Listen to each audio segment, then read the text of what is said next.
Is it okay if I do in English? Okay. So, okay, today's long case is chronic upper abdominal pain.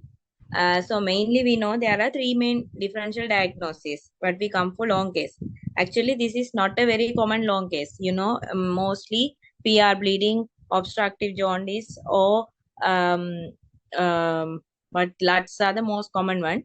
This I have went through the past questions. However, I could only find long cases about cholecystitis and pancreatitis is not much common, and gastric carcinoma also not commonly given. So mostly cholecystitis is the commonest out of this. So these are all the DDs I can think of for chronic upper abdominal pain. So out of these, we will be discussing today chronic cholecystitis, gastric carcinoma, and chronic pancreatitis. So we know that we will have to take the history in front of the examiners. No, um, so basically we have to cover all the template things that we are given. Mainly, they will be focusing on your history of presenting complaint part. So in that, initially you have to go and ask the presenting complaint, how long and what is the associated symptoms. Then history of presenting complaint is the main because this is the abdominal pain. In the symptom analysis, we need to ask all the things we ask for pain. So this mnemonic we have familiar with, that's called Socrates. Site, onset, character, radiation, associated factors, time, exacerbating factors, and mm, can't remember the S one. So get a description about the pain first. Then ask about the chronological order and those things. Then we need to so for other PR bleeding and all, we will have other different kind of questions we ask. No, this is only about pain. So then we will have to exclude the differential diagnosis. So I had said previously the different or the main three DDs that we consider for this case: cholecystitis, gastric CA, and pancreatitis. So the main malignancy is the one we need to exclude.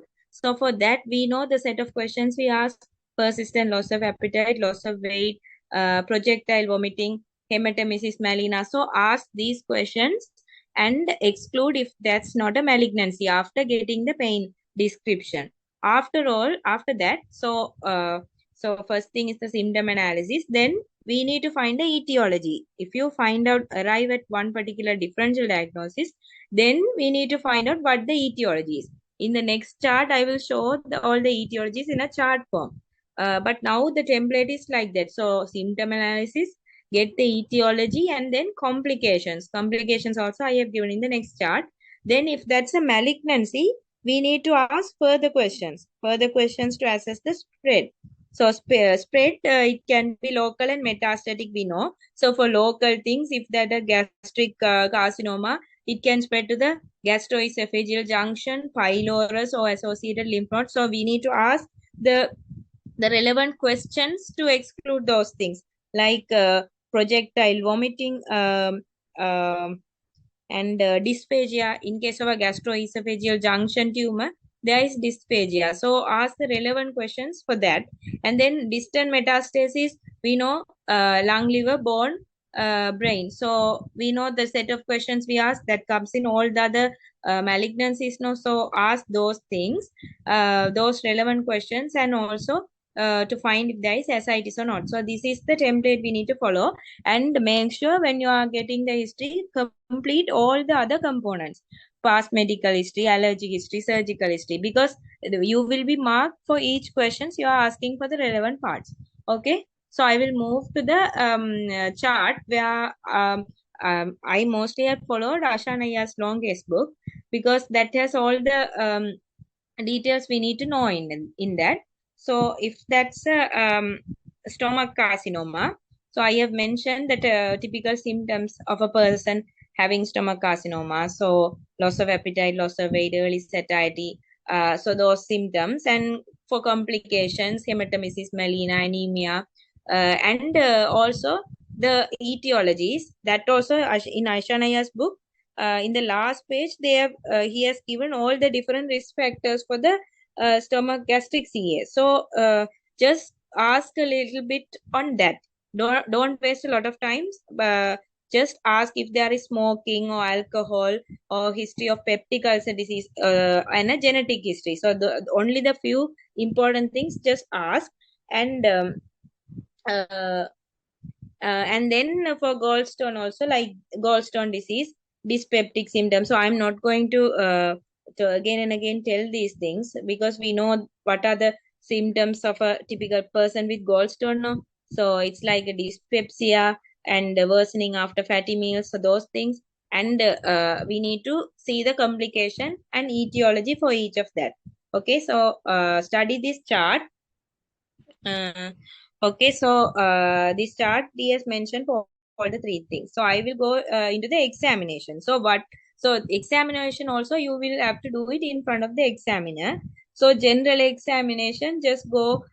You don't have to measure the height, weight, but just the general the general well-being of the patient, if he is wasted or not, and then check for paloicterus, micronutrient deficiency like glossitis, stomatitis, cheilitis, and check also for hydration if the patient is hydrated well, because he might have loss of appetite and he might not have eaten for a very long time. So check those also, and check for Virchow's node. It's very important because if there is a Virchow's node, that means it's the tumor is not curable because it has metastasized to the lymph node through the cisterna chyli. So that's important. Then other notes also you need to see. So these are the things we need to do in examination to exclude the systemic effect of a malignancy. Then you will go on to examine the abdomen. Just go with the same inspection, palpation, that order. We need to follow that. So inspection, we know these Sister Joseph's nodules and other things, like the general abdominal like appearance, if it's distended or not or something. Then go on with palpation and Murphy's sign. In cholecystitis and all, you might be eliciting Murphy's sign. Or see, check, palpate for any masses, tenderness or anything, because in pseudocyst also you might feel masses. And also check all the quadrants to look for masses anywhere else, because in left iliac, right iliac fossa, there can be Krukenberg tumors. Krukenberg tumor is a metastatic tumor of the gastric carcinoma. And then check for free fluid and also for succussion splash. Actually, succussion splash is when you have a gastric outlet obstruction.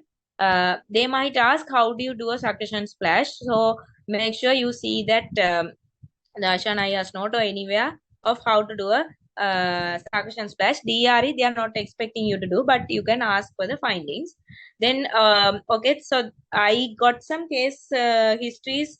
So for gastric carcinoma, I couldn't really find in 14 batch or our batch. But this was the only one somebody has mentioned as possible gastric CA.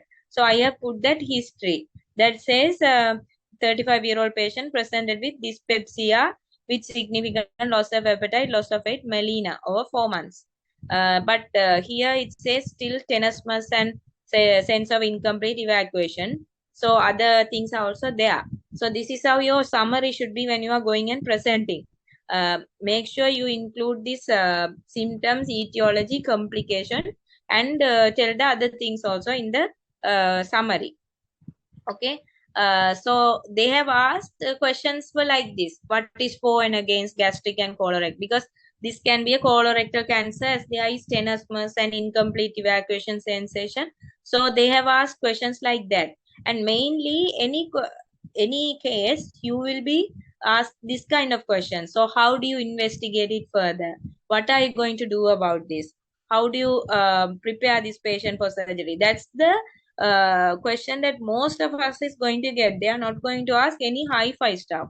So if any case, so they are going to ask, how do you investigate? What are like? Then they will ask, how do you do the investigation and all? So what's the next treatment? So this is all the things that they have asked for any case. So let's see for gastric CA. So if they ask you for gastric CA, we know any GI pathology we need, because it's upper GI. we definitely have to need upper GI endoscopy with multiple biopsies. Then they might ask you if you need which one is better, multiple or single biopsies. Then we need to say that single biopsies. And they won't ask very these percentages and all are not needed. And but some there is an exception in this linitis plastica is there. That's another a diffusely spreading cancer in the gastric wall. So that upper GI endoscopy can miss it because it can appear normal. In that case, barium double contrast barium meal can be an option. So you can say mainly upper GI endoscopy. If they ask further, is there anything else, you can tell something like that. Exceptions are there. Linitis plastica with upper GI, it's very difficult. So then they will ask you how do you prepare the patient for upper GI endoscopy. Those things we need to learn from that endoscopy procedure list is also there. No, how do we prepare for endoscopy? So see that how we prepare patient for the endoscopy. Then they might ask after telling that how to stage the disease. So stage the disease, we know contrast enhanced CT, chest, abdomen, pelvis. That is the most commonly used staging method. But it can only the T1 and T2 lesions. The T1, T2, we need to know what they mean. It's the thickness to which the tumor has invaded. So after T3 and T4, CCT, CAP is very good. And some lymph nodes, they might ask some questions like that.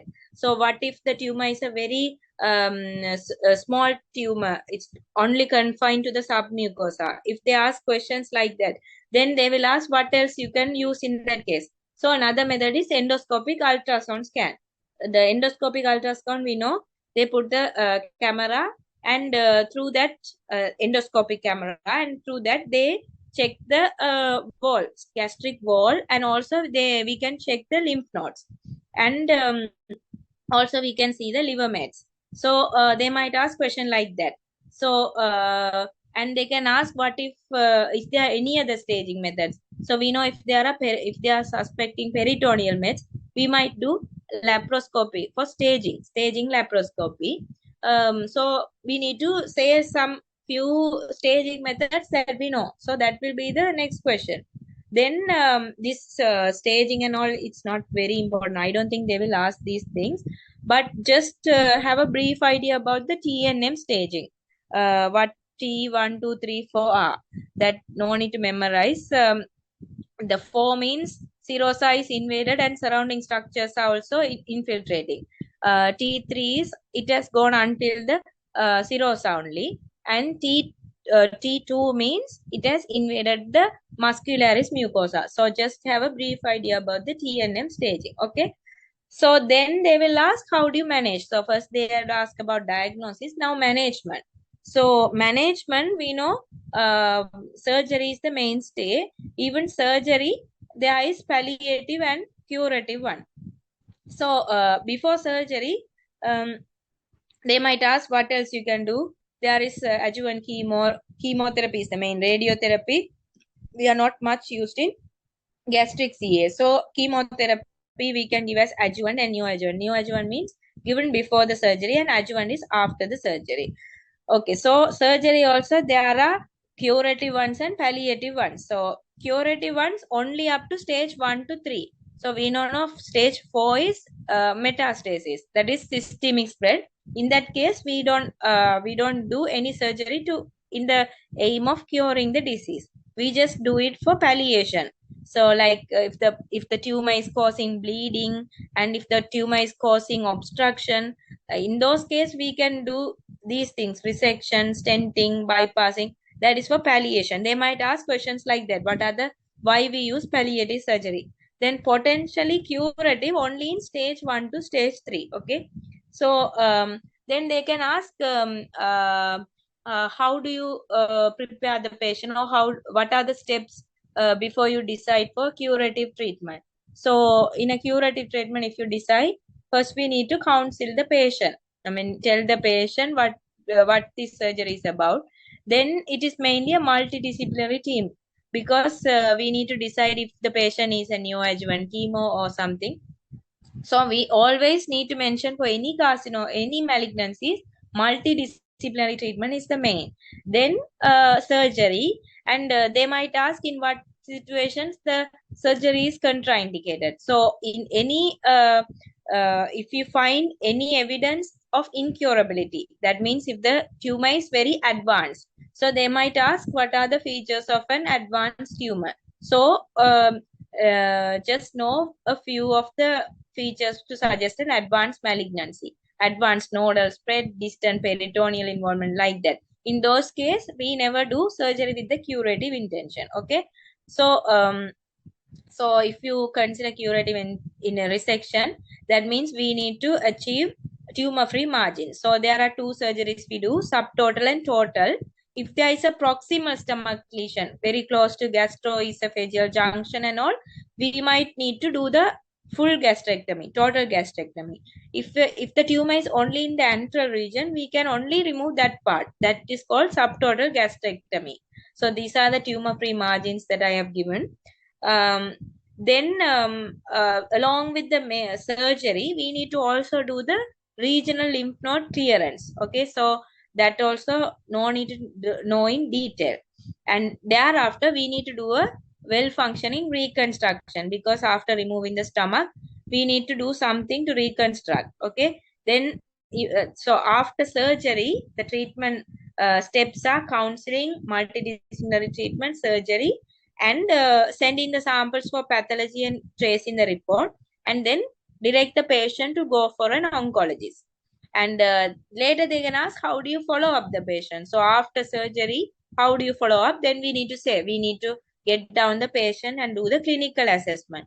Clinical assessment to see if there is any features are suggesting distant metastatic spread. So do a complete clinical assessment. And imaging also, we need to do ultrasound scan to see for liver mets, and also to exclude a local recurrence by doing an upper GI endoscopy every 6 monthly. Okay.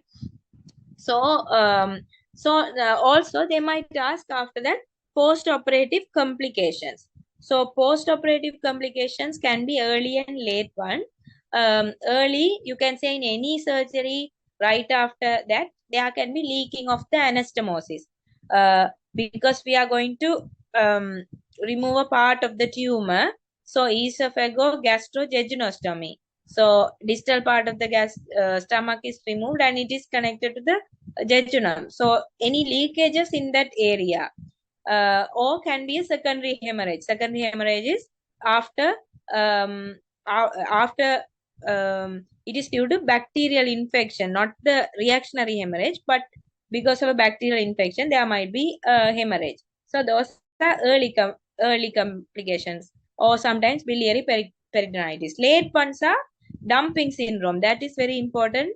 They might ask about dumping syndrome. Dumping syndrome also can be early and late.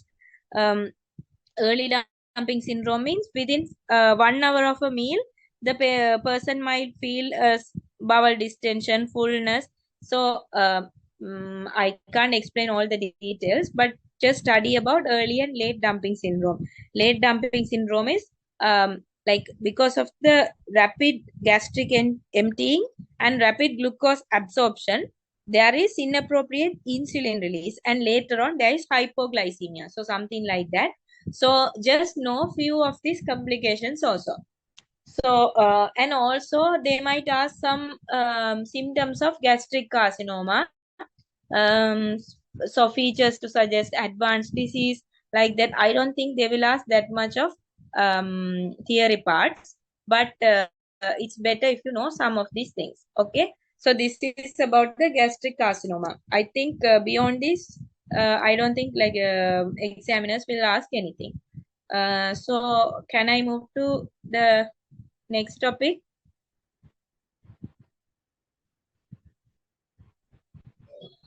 Okay. But is it too fast? Hello? Hello?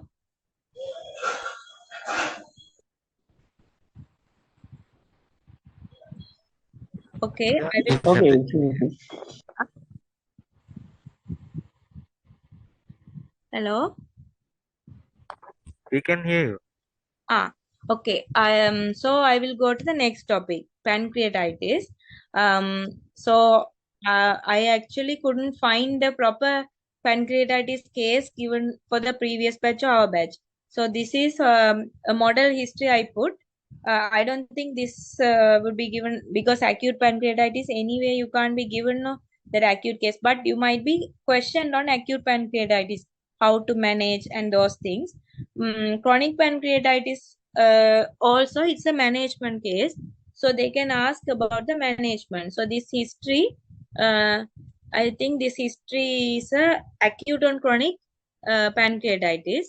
So the questions will be like, what's your diagnosis, why do you say it's a chronic pancreatitis, what are the investigations to confirm, uh, what are the investigations to assess the severity, how do you manage the immediate problem, how do you manage the chronic problem. So that's the type of questions that you will be asked. So coming to first I will discuss about chronic pancreatitis, then later on I will say something about acute pancreatitis, because when it comes to chronic pancreatitis they might ask you the acute part as well, because any patient in the ward would have had an acute episode. So in chronic pancreatitis, um, so first thing we need to diagnose chronic pancreatitis. So diagnosis is mainly by history, examination, and imaging. Okay. So in the history, we have a classic triad of symptoms. So patient will be complaining of pain all the time. There is an epigastric pain. So it can be, it's not an episodic pain. It is a continuous pain. There are several causes for the pain arising. So I have given the reasons, pancreatic ductal hypertension, because the chronic pancreatitis, what happens is pancreas undergoes fibrosis, and that leads to strictures, and pancreatic ducts are getting occluded at several places. So there will be problem. There will be high pressure building up within the pancreas. That is the main problem with the pancreas. So that causes severe pain, because there is no way for the pancreatic juice to get emptied. So that's one reason for the pain. So pain, exocrine failure means so it's the exocrine organ means that has all the digestive enzyme, the pancreatic juice. That is the main exocrine gland. And endocrine failure means they will have features of diabetes, because insulin and glucagon are secreted. So if you elicit all these three components, then you can diagnose. Otherwise, we can't diagnose with just pain. So we need to find if the patient is having a severe pain, if he has any features of like reduced food intake, weight loss, those things to suggest an exocrine failure. That means digestive enzymes are not going into the GIT. And endocrine failure if the patient has had a recent onset of diabetes mellitus. So these are the three main um, uh, features in the history. So with the history, we also need to tell, we also need to do imaging and examination to confirm it's a chronic pancreatitis. So in chronic pancreatitis examination, the patient will be malnourished, because anything they eat, because of the absence of pancreatic enzymes into the intestine, whatever you eat, that's going to come out as feces. So nothing is going to your body. So the patient will be severely wasted. And jaundice because the common bile duct can get obstructed due to several reasons: fibrosis of the pancreas, pancreatic pseudosis. So many causes can lead to obstruction of the common bile duct, that can lead to jaundice. Also, if you find ascites, splenomegaly, so those are all features of pancreatitis. And if there is any pancreatic mass. So in examination, mainly we need to find out these things, and to see if there are any pancreatic pseudosis or anything suggesting of a chronic inflammation. Imaging techniques are, the main is MRCP. That is the main investigation, main imaging to find the ductal system. Actually, we need to image the duct to say that there is a chronic inflammation and thickening of the ductal system. That's the main investigation, but it might not be available. So CECT abdominal is the other option apart from MRCP.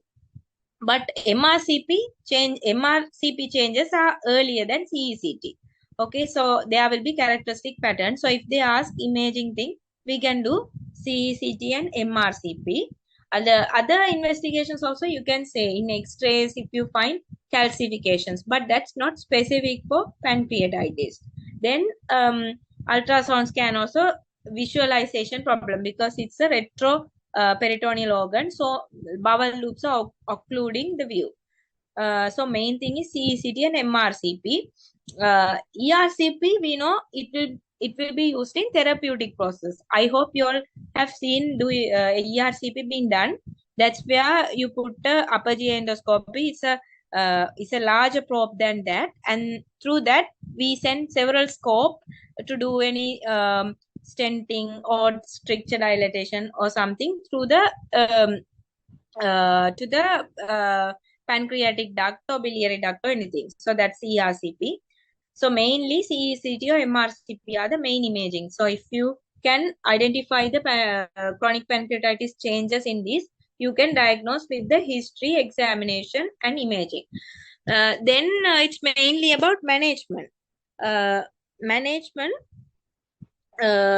these are the main things we need to do: lifestyle management, pain management, and if there are any complications, and to manage surgical things and endocrine and exocrine failures. So it's mainly we need to learn about the management. So in the lifestyle management, I'm not going to touch all the parts, but just have a idea like we need to stop alcohol because alcohol is one of the etiology for pancreatitis. So alcohol smoking, we tell them to stop, and they might ask you about pain management.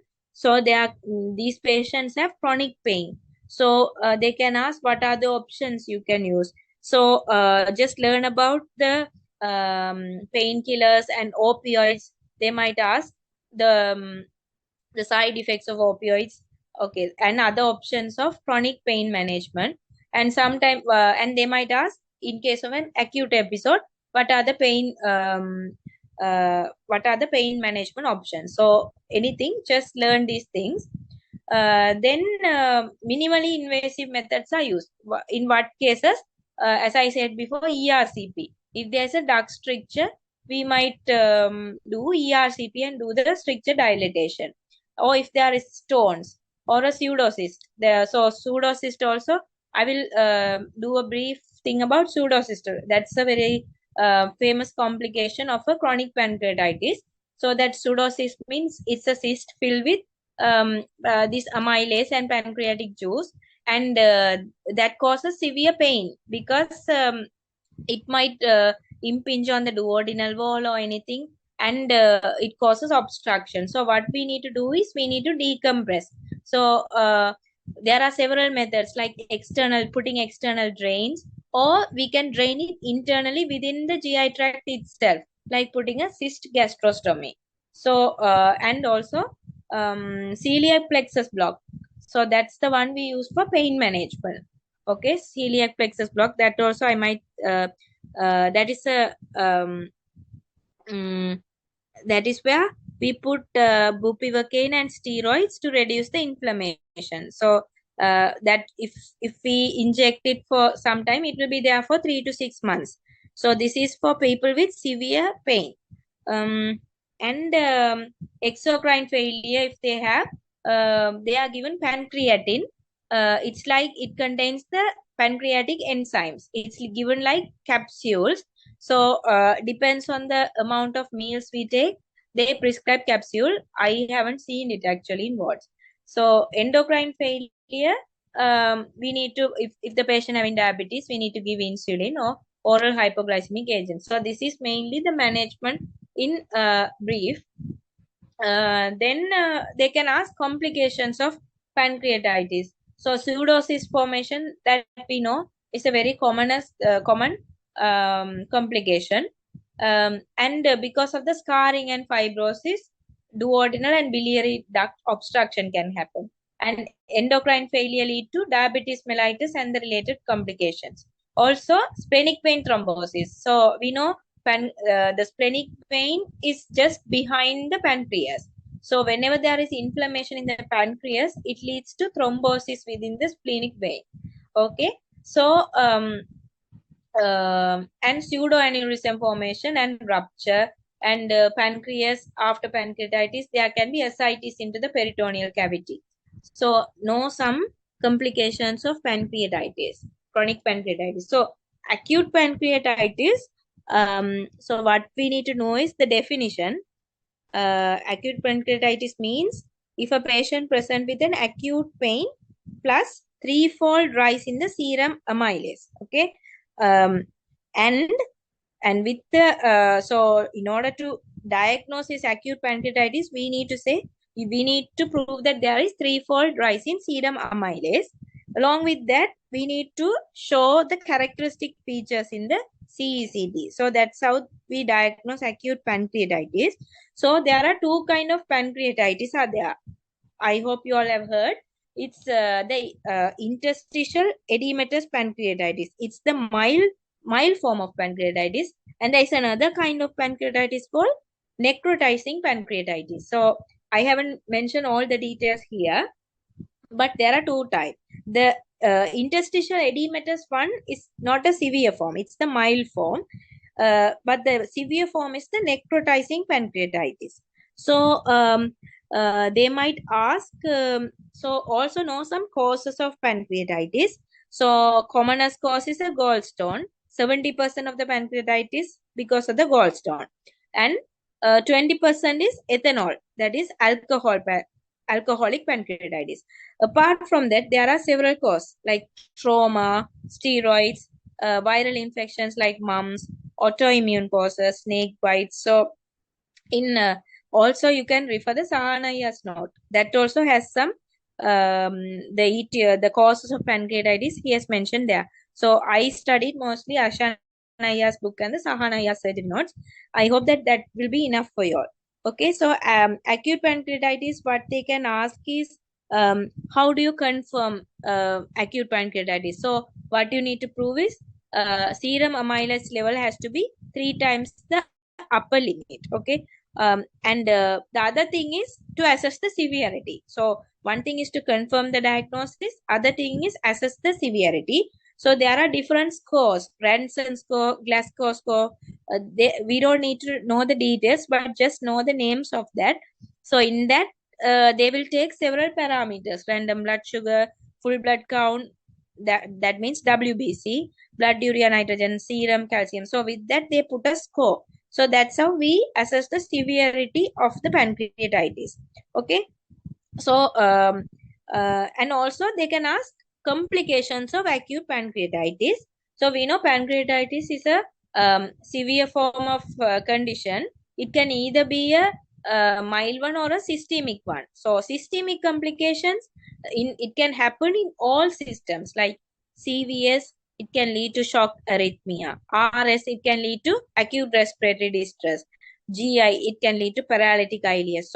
So you need to know some systemic complications of the acute pancreatitis.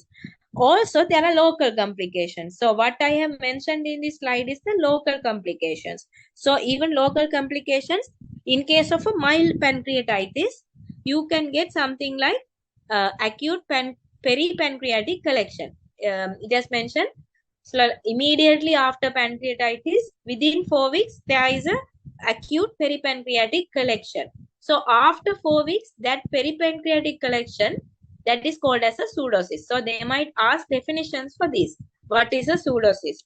So we need to say it is after the interstitial edematous pancreatitis, which is the mild form of pancreatitis. 4 weeks after that, if there is a well-defined collection. So just know the know the definition of pseudocyst. Some consultants might ask. So it's the collection of amylase-rich fluid enclosed in a well-defined wall of fibrous or granulation tissue. It's arising after a mild pancreatitis, and it requires 4 weeks to form after an acute pancreatitis. Just know the definition. But after the necrotizing pancreatitis, what you get is within 4 weeks you get acute necrotic collection, and after the 4 weeks that necrotic collection become a walled off necrosis. So that's the local complication of acute pancreatitis. Okay, so sometimes you will be asked about complications of a pancreatic pseudocyst. So any cyst is a fluid-filled cavity, so any cyst can undergo infection that can lead to abscess or sepsis. It can also undergo rupture. So if that ruptures into the GI tract, that becomes a bleeding. If it ruptures into the peritoneum, that becomes a peritonitis. Also, there can be pressure effect because it's a pseudocyst is a mass. So that can obstruct either the bile duct or it can obstruct the bowel. So you can say pressure effects, and it also, hello,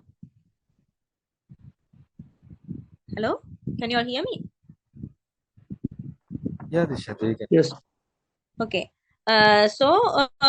Just know some complications of a pancreatic pseudocyst. Okay. So this is mainly in case of an acute pancreatitis. So they might ask management of acute pancreatitis. I'm not sure whether this is mostly asking emergencies, but you might need to know these things in case lecturers, some consultant might ask the management of acute pancreatitis. So just you can say mild. If that's mild pancreatitis, we need to do, it's mainly supportive management, observation and supportive.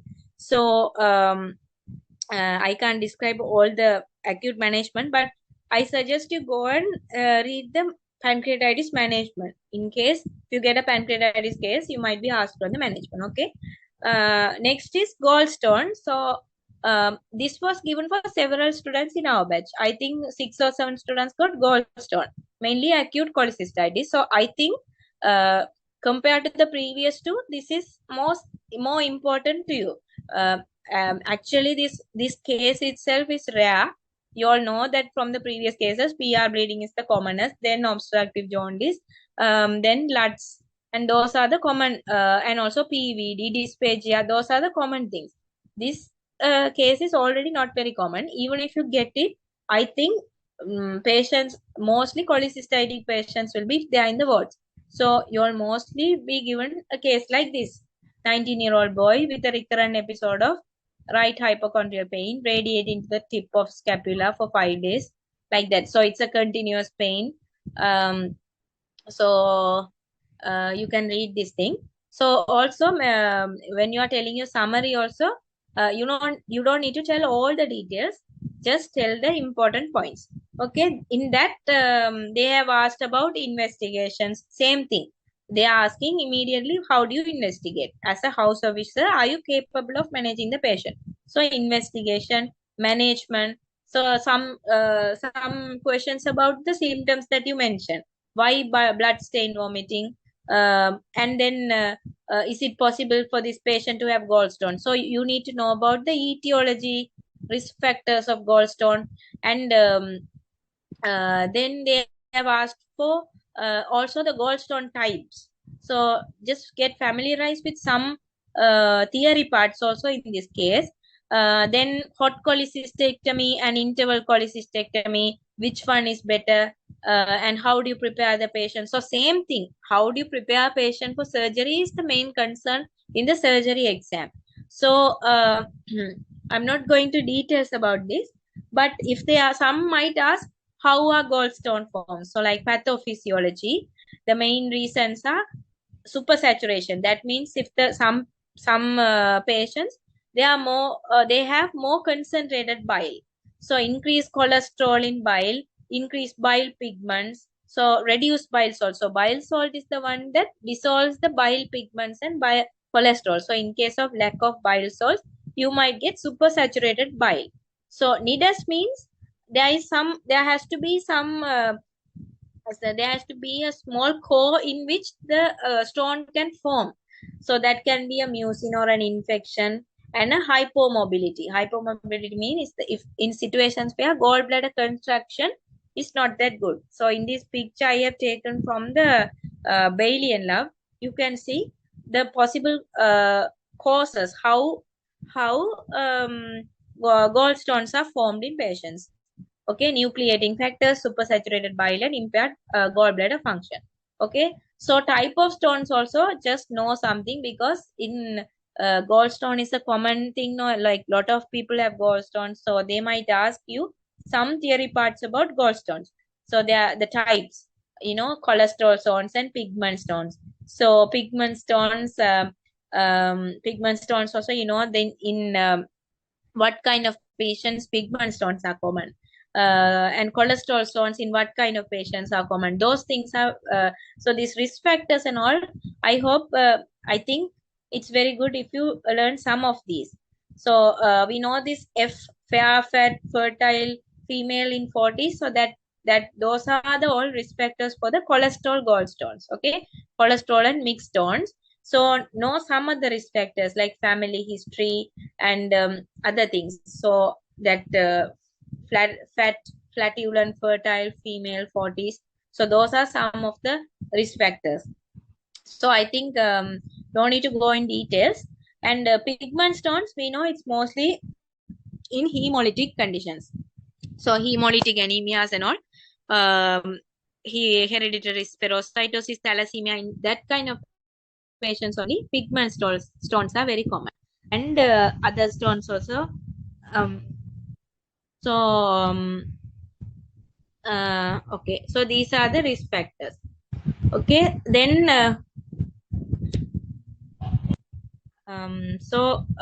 pathophysiology, this thing, I think I don't need to explain. So how they might ask, so how a biliary colic happen, how cholecystitis happen. So it's a common thing, like the stone getting impacted in Hartmann's pouch and the gallbladder trying to expel that, and it leads to colic. So so just learn something about how a biliary colic and cholecystitis happens. So cholecystitis is when this when there is an obstruction in the uh, gallbladder, it undergoes infection. So it's because of the secondary infection and the sequelae of an infection like mucocele, empyema, gangrene. So they might ask the sequelae also. So learn some of that as well. Um, so then the management also, you all might get asked. So they will definitely ask, how do you manage a patient with acute cholecystitis? So it's like an emergency management. No, so basically it's an infection. Some patient might have sepsis also with acute cholecystitis. So what you need to do is nil by mouth and order these investigations. WBCDC, so you will expect it to be high.